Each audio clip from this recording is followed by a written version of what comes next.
दोस्तों नमस्कार। सबसे पहले तो मैं आपके अपने चैनल ज्ञानकोश एजुकेशन पर आपका स्वागत और अभिनंदन करता हूं। दोस्तों आज हम लोग प्रैक्टिस सेट 15 पढ़ेंगे।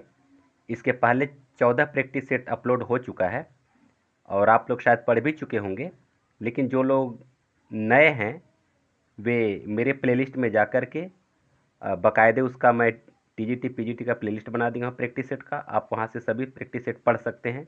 प्रश्नों का संकलन बहुत अच्छा है दोस्तों, आप विश्वास कीजिए। इसीलिए आप इस चैनल को काफ़ी प्यार और स्नेह दे रहे हैं और इसी तरह से आप हमारे साथ बने रहिए।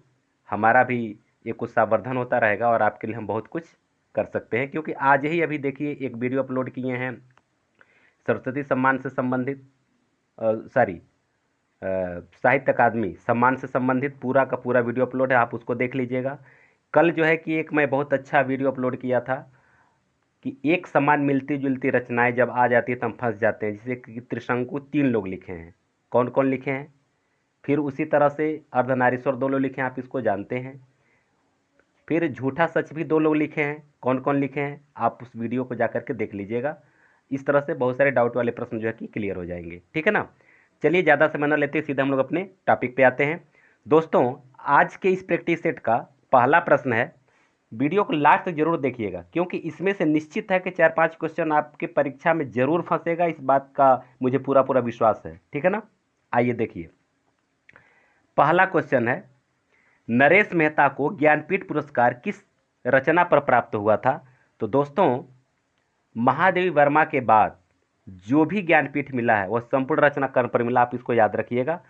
और इनको जो है कि इसलिए संपूर्ण रचना कर्म यानी कि बी इनका सही हो जाएगा, ऑप्शन संपूर्ण रचना कर्म पर मिला था, ठीक है ना। दूसरा देखिए, निम्नांकित में से कौन सा काव्य संग्रह अज्ञेय का नहीं है। नहीं आपको ये बताना है। तो सीढ़ियों पर धूप ये इनका नहीं है, बाकी आंगन के पार द्वार, अरि ओ करुणा प्रभामय और हरी घास पर क्षण ये उनकी रचना है, ठीक है ना। आइए तीसरा देखिए, जगदीश गुप्त को 1997 में किस सम्मान से विभूषित किया गया। तो दोस्तों 97 नहीं बल्कि ये 98 होगा, ठीक है ना, ये 98 होगा। उनको 1998 में भारत भारती सम्मान से सम्मानित किया गया था, विभूषित किया गया था जगदीश चंद्र गुप्त को। ये टीजीटी 2009 में पूछा भी जा चुका है, ठीक है ना। आइए देखिए, निम्नांकित में से सिद्ध साहित्य के विषय में कौन सा कथन सत्य नहीं, आपको ये बताना है। तो दोस्तों 4 का डी, ये आपका यही जो है कि कथन सही नहीं है, बाकी सब सही है। सिद्ध साहित्य का प्रणयन पिंगल भाषा में हुआ था, ये सही नहीं है, ठीक है ना। पांचवा देखिए, प्रगतिवाद का जन्म किस का योगदान है। प्रगतिवाद के जन्म किसका माने किस पत्रिका का योगदान है, आपको बताना है। तो पत्रिका निशारी माने किस चीज का योगदान है।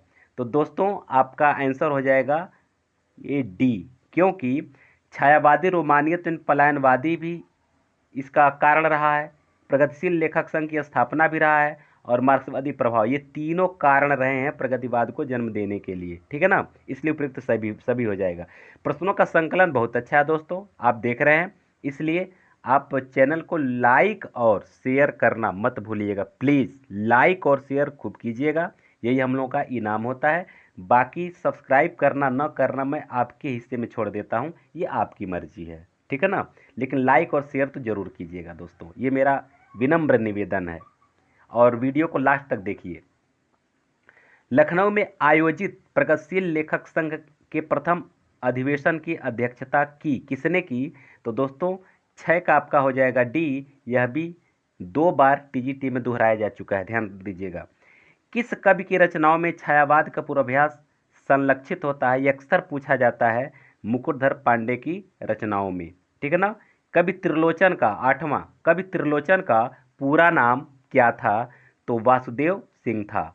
9वां देखिए, निम्नांकित कवियों का जन्म काल के अनुसार क्रम निर्धारण कीजिए। तो दोस्तों इसका सही विकल्प आपका हो जाएगा सी, पहले रहीम, उसके बाद घनानंद, उसके बाद रसलीन और उसके बाद ठाकुर। ये यही इन लोगों का जन्म काल के अनुसार ये सही क्रम होगा। 10वां देखिए, निम्नांकित में कौन अष्टछाप का कवि नहीं है।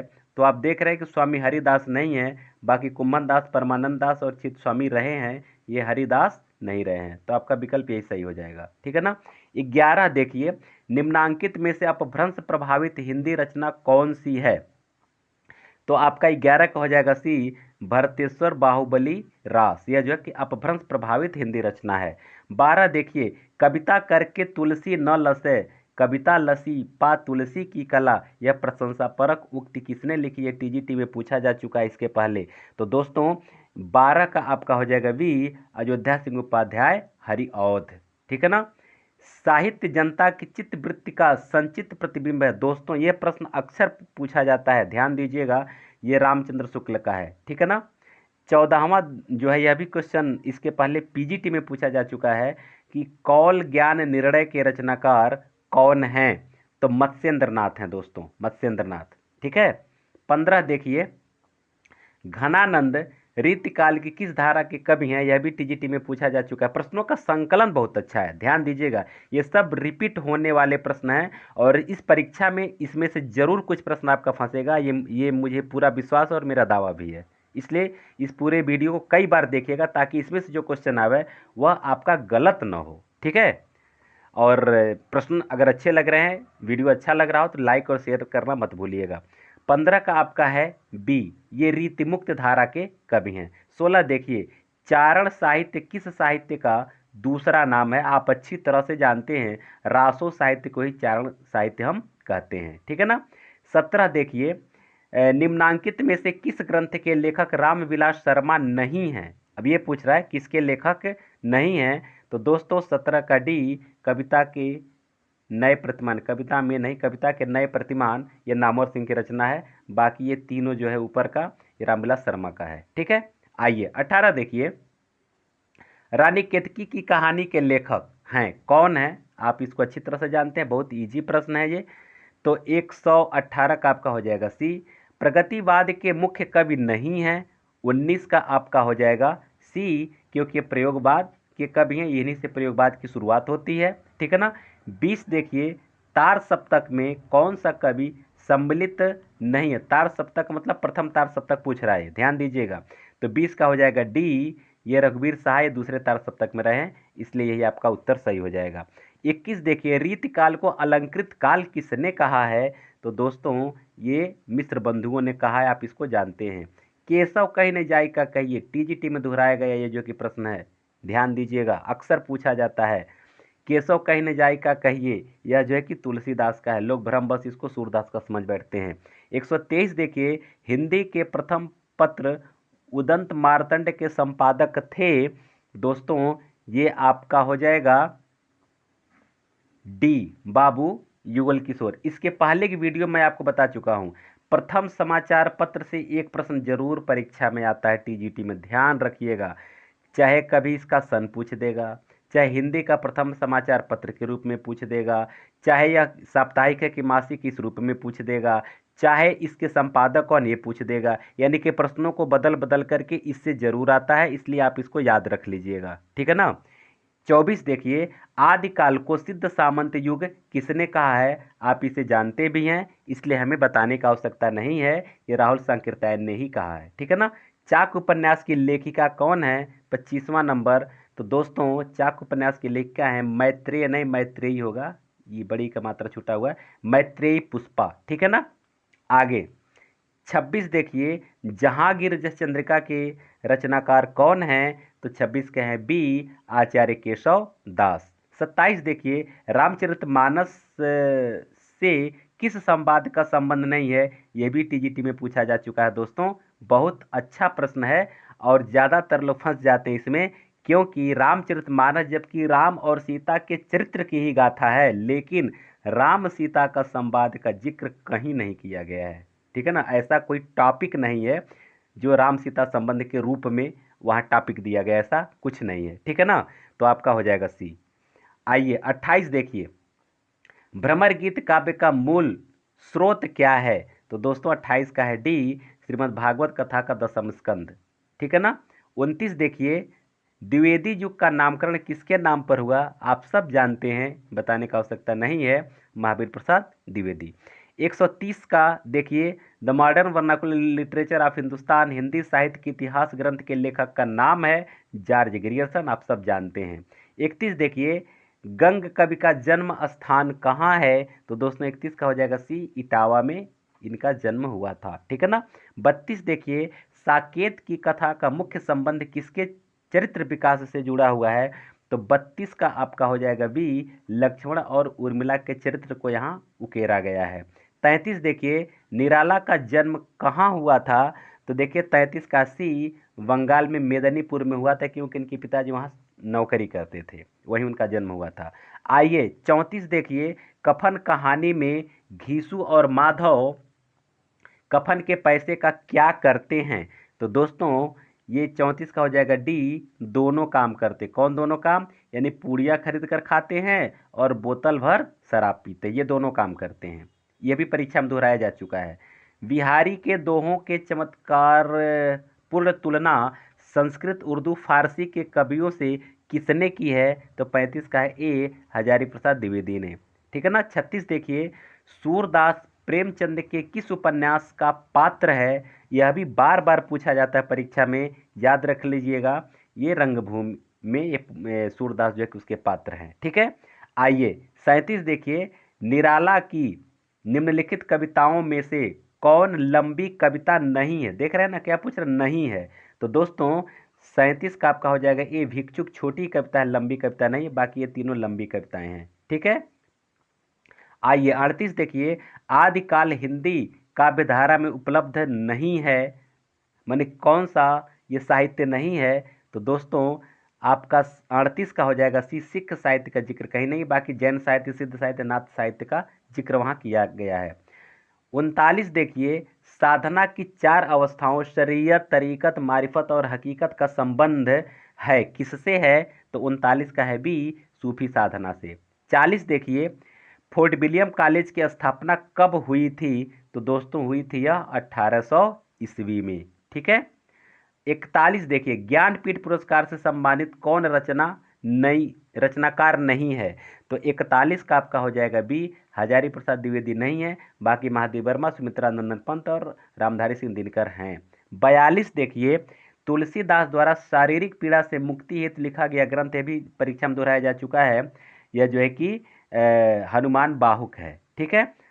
43 देखिए, आवारा मसीहा किस उपन्यास की जीवनी से संबंधित? से 2 प्रश्न बनते हैं, कभी जीवनी पूछता है, कभी आवारा मसीहा के रचनाकार का नाम पूछता है, ठीक है ना। ये दोनों आप याद रख लीजिएगा। तो 43 का आपका हो जाएगा ए, शरद चंद्र की जीवनी है, इससे शरद चंद्र की जीवनी आवारा मसीहा में लिखा गया है। हिंदी समाचार पत्र बंगदूत प्रकाशित हुआ था, 44 का आपका हो जाएगा बी, और यह भी याद रखिए ये आपका दूसरा समाचार पत्र, पहला उत्तम मार्तंड है और दूसरा ये है बंगदूत, ठीक है। आइए 45 देखिए, भोला राम का जीव के लेखक कौन है? तो हरिशंकर परसाई हैं, यह व्यंग्यकार रहे हैं हरिशंकर परसाई, आप अच्छी तरह जानते हैं। 46 देखिए, हिंदी साहित्य के इतिहास को व्यवस्थित रूप देने का श्रेय किसको है? तो 46 का आपका हो जाएगा बी, आचार्य रामचंद्र शुक्ल को। 47, नव जागरण का अग्रदूत हिंदी के किस लेखक को कहा जाता है? तो ये पुनर्जागरण नहीं पूछ रहा है दोस्तों, ध्यान रखिएगा, नव जागरण पूछ रहा है, इसलिए जो कि ये 47 का हो जाएगा बी, भारतेंदु हरिश्चंद्र। नाखून क्यों बढ़ते हैं 48 के निबंधकार हैं, कौन हैं? तो ये हैं हजारी प्रसाद द्विवेदी। दोस्तों क्वेश्चन कितना सही हो रहा है आप अवश्य कमेंट करके बताएंगे, जिससे मैं भी जान लूँगा कि आपकी तैयारी कैसी चल रही है और आपको खुद कॉन्फिडेंस बनेगा कि मैं कितना, मेरी तैयारी कितनी है और कितना हमें और मेहनत करना है, ठीक है ना। आइए 49 देखिए, निम्नलिखित में कौन सी व्यंग रचना हरिशंकर परसाई की नहीं है? तो दोस्तों 49 का ए, नेताजी कहीन, यह नहीं है क्योंकि मनोहर श्याम जोशी का है, बाकी भूत के पाँव, निठल्ले की डायरी और बारात की वापसी, ये तीनों जो है हरिशंकर परसाई की, इसलिए आपका विकल्प ए ही सही होगा, ठीक है ना। सिंहावलोकन किसकी आत्मकथा है? बहुत अच्छा प्रश्न है, बार बार पूछा जाता है। तो 50 का आपका हो जाएगा बी, यशपाल की है, ठीक है ना, यशपाल की है, और ये 3 भाग में, ये भी याद रखिएगा। माटी की मूर्तें जो है यह 51 नंबर का जो क्वेश्चन है दोस्तों, यह क्वेश्चन दोस्तों मैं आपको बताऊं यह थोड़ा सा विवादित कर देता है। और जितने बुक को आप पढ़ेंगे उतने तरह का, मतलब दो तरह का, या तो रेखा चित्र कहीं मिलेगा, कहीं संस्मरण मिलेगा, कहीं रेखा चित्र मिलेगा, कहीं संस्मरण मिलेगा। लेकिन आज मैं आपको क्लियर कर देता हूँ, जो डॉक्टर अशोक तिवारी की पुस्तक है यूजीसी नेट हिंदी की, उसमें भी जो है यह दिया हुआ है कि ये रेखा चित्र है। ठीक।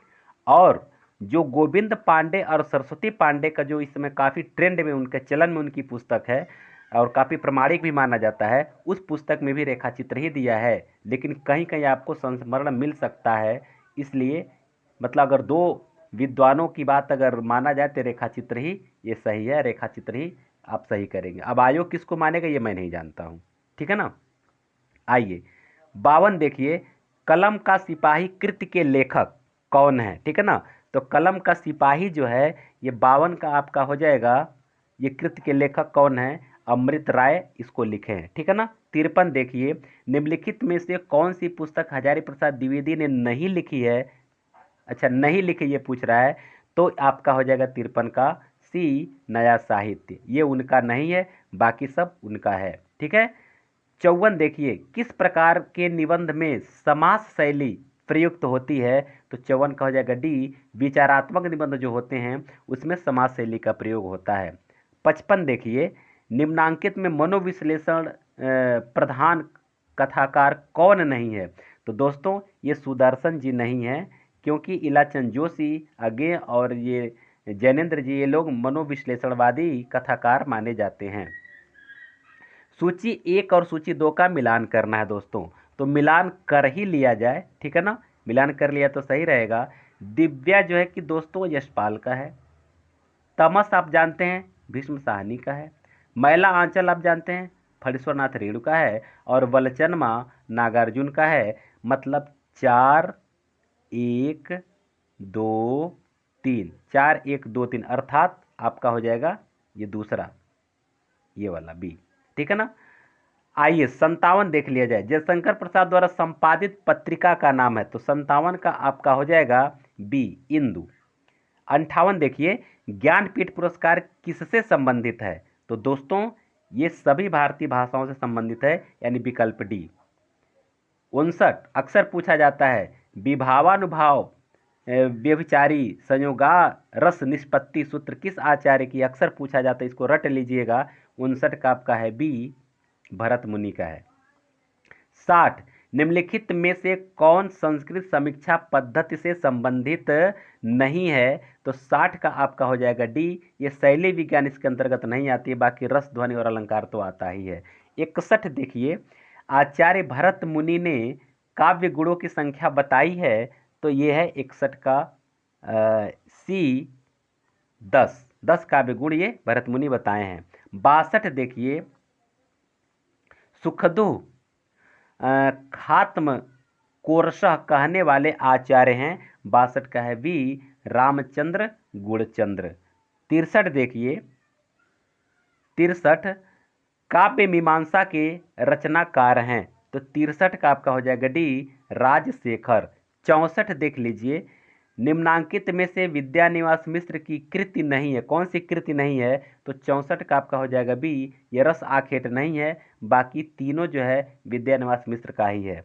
65 देखिए, यदि प्रेम स्वप्न है तो श्रद्धा जागरण, यह भी परीक्षा में दोहराया जा चुका है टीजीटी में। यह पंक्ति किस निबंध से ली गई है। तो दोस्तों 65 का आपका हो जाएगा बी, श्रद्धा और भक्ति नामक निबंध से ली गई है। 66 देखिए, काव्य शोभया करतारो धर्मा गुणा काव्य गुण का यह सूत्र लिखा है, किसने लिखा है। 66 का सी, आचार्य वामन ने लिखा है। 67 नाटक को पंचम वेद की मान्यता प्रदान की किसने की। तो 67 का आपका हो जाएगा ए, भरत मुनि ने। 68 देखिए, आधुनिक एकांकी के जनक माने जाते हैं। तो दोस्तों यह प्रश्न थोड़ा सा घुमावदार लगता होगा आपको। देखिए, आधुनिक कहानी जो प्रथम आधुनिक एकांकी जो लिखे हैं, एक गोटे तो जयशंकर प्रसाद का है और इन्हीं से एकांकी की शुरुआत मानी जाती है। लेकिन सर्वाधिक एकांकी लिखने के कारण राम कुमार वर्मा को एकांकी का जनक माना जाता है। ठीक है ना। आगे देखिए, 69 करुण रस के रस राजत्व का प्रतिष्ठापक है, कौन सा ग्रंथ है जिसको करुण रस को रसराज कहा है और उसमें उसकी प्रधानता मानी गई है? तो आपका 69 का हो जाएगा सी उत्तर रामचरितम। 70 देखिए, बिनुपद चले सुने बिनुकाना, यह भी टीजीटी में दोहराया जा चुका है। करबिनु करे कर्म विधिनाना कौन सा अलंकार है? तो दोस्तों ये है ए विभावना अलंकार, क्योंकि जहाँ कारण के अभाव में ही कार्य होता हो उसको कहते हैं विभावना अलंकार, ठीक है ना। 71 देखिए, विभत्स रस का अस्थाई भाव है, तो 71 का आपका हो जाएगा सी जुगुप्सा। 72 देखिए, मगही किस उपभाषा की बोली है?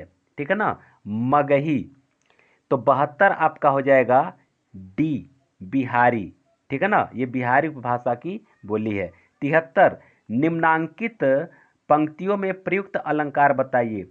रनित भृंग घंटावली झरित दान मधुनीर, मंद मंद आवत चल्यो कुंजर कुंजर कुंज समीर। ये 73 जो है ये इसमें आपका यमक अलंकार है, ठीक है ना। 74 देखिए, यह भी दोहराया जा चुका है टीजीटी में।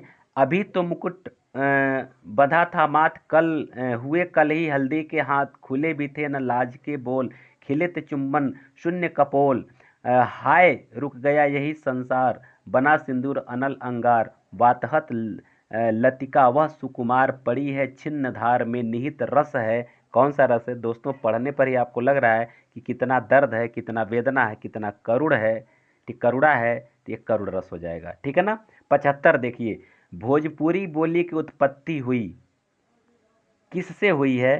तो दोस्तों 75 का आपका हो जाएगा बी मागधी, क्योंकि यह मागधी अपभ्रंश से बिहारी हिंदी की उत्पत्ति हुई और बिहारी हिंदी के अंतर्गत भोजपुरी है, इसलिए उसकी उत्पत्ति मागधी से ही मानी जाएगी। 76 देखिए, ग्वालियर की बोली है, तो ग्वालियर की बोली है ये बुंदेलखंड, क्योंकि झांसी के बाद वो पड़ता है और झांसी ललितपुर और ये सब पूरा वो क्षेत्र बुंदेलखंड का है, ठीक है ना।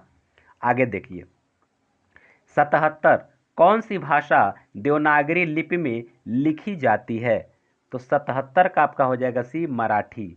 78 देखिए, जिसका जन्म पहले हुआ हो, वाक्य के लिए एक उपयुक्त शब्द का विकल्प चुनिए। तो दोस्तों 78 का आपका हो जाएगा ए अग्रज, ठीक है ना। 79 देखिए, महात्मा शब्द का सही विलोम क्या होगा? ठीक है ना, 79, तो ये सी हो जाएगा दुरात्मा, महात्मा का हो जाएगा दुरात्मा। 80, कौन सा शब्द देशज नहीं है? अब देखिए यहाँ ए कंचन, कंचन जो है कि यह तत्सम शब्द है, लेकिन कचोट कंजर करवट जो है कि देशज शब्द है, जो देश से उत्पन्न, मैंने जिसकी उत्पत्ति का ज्ञान हो उसको देशज भाषा बोलते हैं, ठीक है ना। 81 देखिए, हिंदी खड़ी बोली किस अपभ्रंश से विकसित हुई है? तो दोस्तों ये हो जाएगा सी, क्योंकि सौसेनी अपभ्रंश से पश्चिमी हिंदी भाषा विकसित हुई है और पश्चिमी हिंदी के अंतर्गत जो कौरवी बोली है उससे खड़ी बोली विकसित हुई है, यानी कौरवी को भी खड़ी बोली बोलते हैं, इसलिए सौसेनी अपभ्रंश माना जाएगा। 82 देखिए, जीतने की इच्छा है तो एक शब्द लिखिए, ध्यान दीजिएगा, जीने की इच्छा नहीं है, क्या है? जीतने की इच्छा। थोड़ा सा ही अगर ध्यान भटक गया तो आप चूक कर सकते हैं, इसलिए शब्द को कई बार पढ़ना चाहिए। जीतने की इच्छा जिगीषा होता है, जिजीविषा को मत कर दीजिएगा, क्योंकि वो जीने की इच्छा होता है, ठीक है। 83 देखिए, स्वर संधि के प्रकार, स्वर संधि कितने प्रकार के होते हैं? तो दोस्तों ये तीनों प्रकार के होते हैं, क्योंकि दीर्घ होता है, ह्रस्व होता है, प्लुत होता है। प्लुत का मतलब जिसमें कुछ लंबे समय तक, यानी कि दीर्घ, ह्रस्व से दीर्घ दूना समय लगता है, दीर्घ यानी ह्रस्व से 3 गुना समय जिसमें लगता है उसको हम प्लुत स्वर बोलते हैं, ठीक है ना। आइए तो 83 आपका हो गया। 84 देखा जाए, 84, छत्तीसगढ़ी बोली के हिंदी के किस उपभाषा के अंतर्गत, छत्तीसगढ़ी बोली हिंदी के किस उपभाषा वर्ग के अंतर्गत आती है? तो 84 का आपका हो जाएगा बी, यह जो है कि पूर्वी हिंदी के अंतर्गत आती है। 85 देखिए, निम्नांकित में योग रूढ़ शब्द कौन है? ठीक है ना, तो 85 का आपका हो जाएगा डी पंकज, यानी पंख से जो उत्पन्न हुआ हो अर्थात कमल, ठीक है ना। आगे देखिए 86, गोधूम का तद्भव है, गोधूम जानते हैं दोस्तों, गोधूम का तद्भव क्या है? गेहूं। 87 देखिए, लट लकार किस काल का बोधक है? आप अच्छी तरह जानते हैं, लट लकार वर्तमान काल का बोधक है, भूतकाल लंग लकार को कहते हैं, भविष्य का लिट लकार को कहते हैं, ठीक है ना। तो इस तरह से जो है कि आपका क्या हो जाएगा, ये वर्तमान काल, ये आपका सही हो जाएगा, ठीक है। 88 देखिए, मेघदूत काव्य को खड़ी बोली में अनुवाद किया, किसने किया? तो राजा लक्ष्मण सिंह ने किया। 89 देखिए, तल्लीन शब्द का सही उपसर्ग का विच्छेद है तो तत् धन लीन होता है दोस्तों, इसलिए आपका ये हो जाएगा डी। 90 देखिए, निम्नलिखित में कौन सा शब्द हंस का पर्यायवाची है? तो 90 का आपका हो जाएगा सी, मराल, ठीक है ना। 91 देखिए, ये प्रश्न पूछा जा चुका है इसके पहले, टीजीटी में या पीजीटी में, थोड़ा कंफर्म नहीं पा रहा, लेकिन किसी में पूछा गया, टीजीटी या पीजीटी में, संभवतः पीजीटी में पूछा गया है, ठीक है ना। ताले के पानी पताले गए बेटी पुरैन गए कुम्हिलाए हो, अरे ये विवाह का गीत है, आप इसको जानते भी हैं, ऐसे इसको गाया जाता है। ताले के पानी पताले गए बेटी पुरैन गई कुम्हिलाय हो, गंगा जमुन बीच रेती पर तू है, कैसे के रचऊं बियाह रे। ठीक है ना, आप सुने होंगे, अक्सर सुने होंगे, आपके भी शादी में यह गाना चला होगा, गाया गया होगा महिलाओं द्वारा।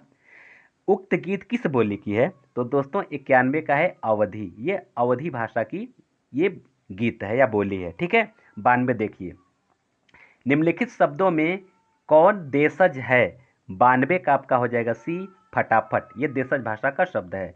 तू डाल डाल मैं पात, पात का अर्थ है। 93 का आपका हो जाएगा डी, चालाकी का जवाब चालाकी से देना। 94 देखिए, अकाल पीड़ित में समास होगा, अकाल से पीड़ित, ठीक है ना, तो 94 का आपका हो जाएगा सी, तत्पुरुष समास। 95 देखिए, अन्वेषण का शुद्ध संधि विच्छेद क्या होगा? तो दोस्तों होगा अनुधन एषण, यानी कि डी, ठीक है ना। 96 देखिए, हिंदी का पाणिनि किसको कहा जाता है? तो किशोरीदास वाजपेयी को कहा जाता है, ठीक है ना।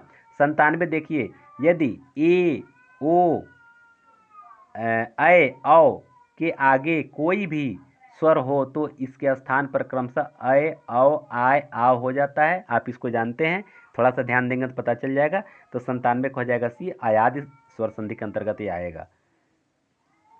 98 देखिए, निम्नलिखित शब्दों में कौन स्त्रीलिंग नहीं है, ये पूछ रहा है। तो दोस्तों 98 का है सी, पानी, अक्सर पूछा जाता है दोस्तों, ये ई कारांत है, बड़ी ई है, जिससे रोटी पूड़ी नदी सब में बड़ी है, पानी में बड़ी है, इससे लोग कंफ्यूज हो जाते हैं, इसलिए ध्यान रखिएगा, ये पानी जो है कि पुल्लिंग का शब्द है, स्त्रीलिंग नहीं है।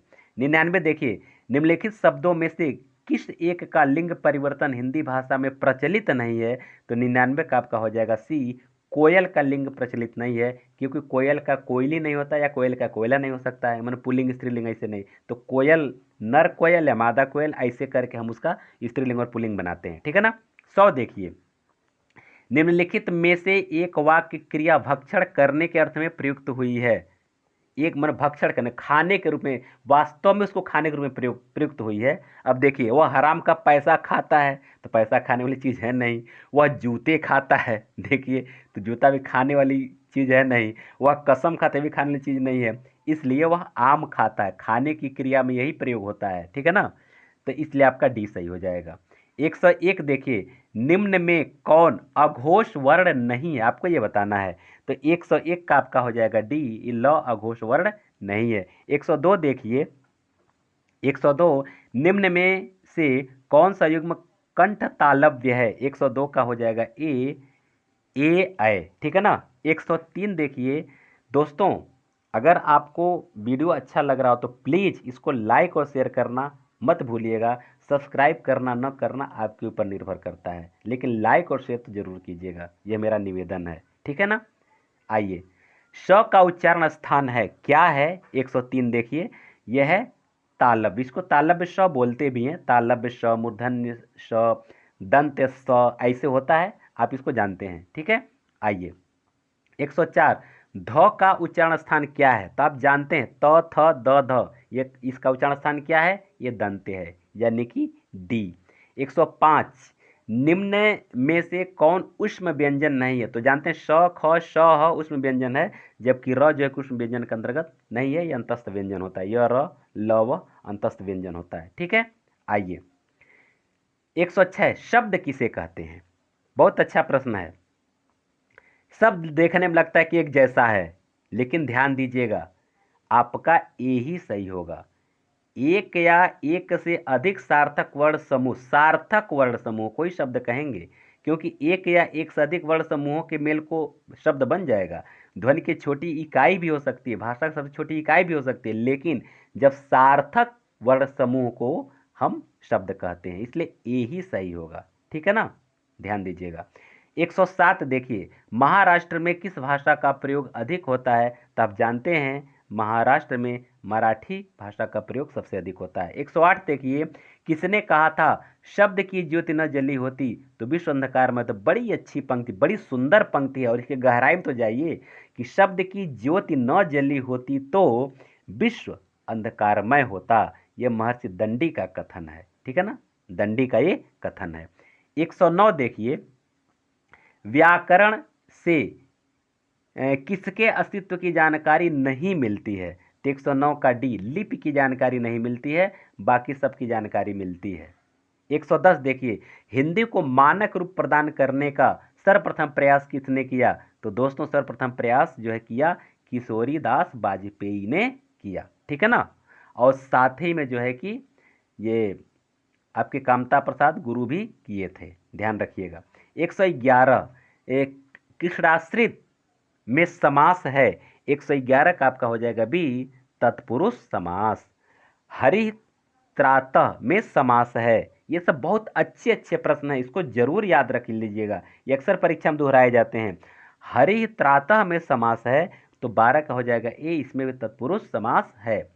113 देखिए, गम धातु लिट लकार, ध्यान दीजिए, लिट लकार प्रथम पुरुष एक वचन में हो जाता है। 113 का सी, जगाम। 114 देखिए, पठ धातु विधि लिंग प्रथम पुरुष द्विवचन में हो जाता है, तो 114 का आपका हो जाएगा सी, पठेताम। ठीक है ना। 115 देखिए, काला ध्व नोर्त्यन संयोगे, ठीक है ना, सूत्र ये किसका है? ये मतलब ये किस कारक का ये बताना है। तो 115 का आपका हो जाएगा बी, कर्म कारक। ये कर्म कारक का जो है कि ये सूत्र है। आइए 116 देखिए, बालकेन ग्रंथ दृश्यते, तो 16 का आपका हो जाएगा, इसमें प्रयोग है, किसका प्रयोग है? तो दोस्तों कर्मवाच्य का प्रयोग है कि बालक द्वारा ग्रंथ दिखाई देता है या दिखाया जाता है। बालक द्वारा ग्रंथ दिखाया जाता है या दिखाई देता है। ठीक है, आगे देखिए 17, छात्रेण उपविश्यते, यह जो है कि आपका हो जाएगा सी, ये भाववाच्य, छात्र द्वारा बैठा जाता है या छात्र से बैठा जाता है, ऐसे। 18 देखिए, चोर भयम में समास है, ठीक है ना, मैंने चोर से भय, तो तत्पुरुष समास हो जाएगा। 19 देखिए, पीताम्बर में समास है। तो दोस्तों इसके पहले भी एक वीडियो में यह प्रश्न आया हुआ था, तो हम आपको बताए थे कि समास विग्रह के अनुसार इसका समास हम करते हैं। अगर पीत अंबर केवल लिखते हैं, पीत वस्त्र केवल लिखते हैं, मतलब पीला वस्त्र लिखते हैं, तो कर्मधारय समास हो जाएगा, क्योंकि विशेषण विशेष से ये हो जाएगा, बन जाएगा, मतलब उसका अगर हम समास विग्रह वैसे करेंगे तो मैंने पीला वस्त्र। लेकिन अगर पीला है जिनका वस्त्र, अर्थात श्री राम, श्री कृष्ण, किसी का नाम दे सकते हैं, तो बहुब्रीहि समास हो जाएगा। ठीक है ना। 120 देखिए, टाप प्रत्यय होता है अकारांत प्रतिपादिक में, ठीक है ना, इसको देख लीजिएगा, याद कर लीजिएगा। 121, राम गृहम रामा गृहम तिष्ठति में कर्म की संज्ञा किस सूत्र से प्राप्त हुई है? तो 121 का आपका है सी, 121 का सी, अधिसिंगस्था साम कर्म, यहाँ से प्राप्त हुई है। ठीक है ना। आगे देखिए 122, भास भासते रेखांकित पदों में कौन सी विभक्ति है? रेखांकित पद तो कहीं दिया नहीं है, लेकिन 122 का आपका हो जाएगा बी, द्वितीय विभक्ति के अंतर्गत आता है। ठीक है ना। आगे देखिए 123, लावणिकी शब्द लावणिक में किस प्रत्यय के संयोग से बनता है? ठीक है ना। तो 123 का आपका हो जाएगा बी, यिंप। ठीक है ना, इंगीप मतलब अंग है, इंगीप ऐसे इसको बोलेंगे। ठीक है ना। 24 देखिए, भू धातु लोट लकार प्रथम पुरुष एक वचन में हो जाता है, तो 124 का है बी, भवतु। ठीक है ना। 125 और आज के इस प्रैक्टिस सेट का अंतिम प्रश्न, कुपुरुषः में समास है, तो दोस्तों इसमें तत्पुरुष समास है, ध्यान दीजिएगा। ठीक है ना, कुपुरुषः में तत्पुरुष समास है। दोस्तों वीडियो कैसा लगा कमेंट करके जरूर बताइएगा। और हाँ, अगर कुछ क्वेश्चन आपको डाउट अगर हो तो बहुत अच्छी बात है, आप लोग कमेंट करके हमें इंगित कर देते हैं, और मैं कई किताबों से और या फिर नेट वगैरह से सर्च करके जब पूरी तरह से मैं आश्वस्त हो जाता हूँ कि सही क्या है, तो उसका मैं बता भी देता हूँ, अगर जो भी कहीं कुछ कन्फ्यूजन होता है तो आप कहीं कोई प्रश्न गलत हो तो हमें ज़रूर इंगित कर देंगे। और अब तक आप हमारे साथ बने रहें, इसके लिए आप सबको बहुत बहुत धन्यवाद। वीडियो को लाइक और शेयर ज़रूर कर दीजिएगा, बस यही हमारा पुरस्कार होगा। आप सभी को बहुत बहुत धन्यवाद। इसके बाद हम लोग मिलते हैं अगले प्रैक्टिस सेट के साथ।